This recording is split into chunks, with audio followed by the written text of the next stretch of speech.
গোপন খবরের ভিত্তিতে মধ্য প্রতাপগড় জুয়েল ক্লাবের সামনে থেকে ব্রাউন সুগার সহ সাগর ঘোষ ও পার্থদীপ মজুমদার নামে দুই যুবককে আটক করল এডিনগর থানার পুলিশ।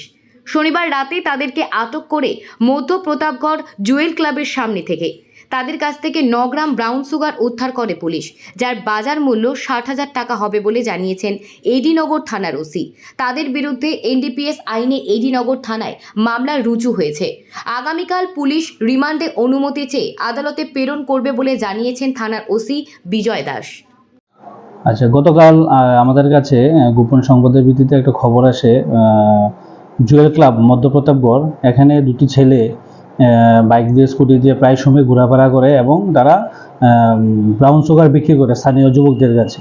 এই খবর পাওয়ার সঙ্গে সঙ্গে আমার থানার দুই অফিসার শানুদেব বর্মা এবং কৌশিক দাস সহ এবং অন্যান্য অফিসার আমরা জুয়েল ক্লাব মধ্য প্রতাপগড় এলাকায় যাই এবং স্থানীয় লোকদের সাহায্য নিয়ে আমরা দুজন লোককে আটক করতে সক্ষম হয় এবং তাদের কাছ থেকে একটি শোকেস ব্রাউন সুগারের প্যাকেট উদ্ধার করি, যা আমাদের সমাজে এইগুলাকে হিরোইন বা ব্রাউন সুগার নামে চিহ্নিত করে।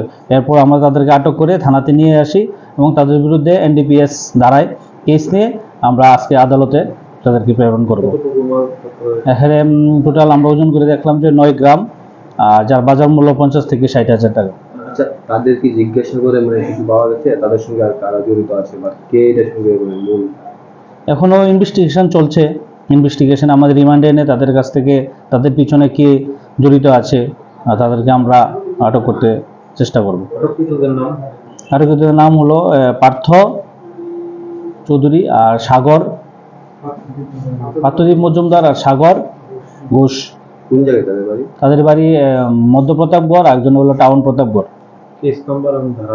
কেস নাম্বার হলো এডিনগর পিএস কেস নাম্বার 20/2024, ধারা 21B, 25, 27A এবং 29 এনডিপিএস অ্যাক্ট।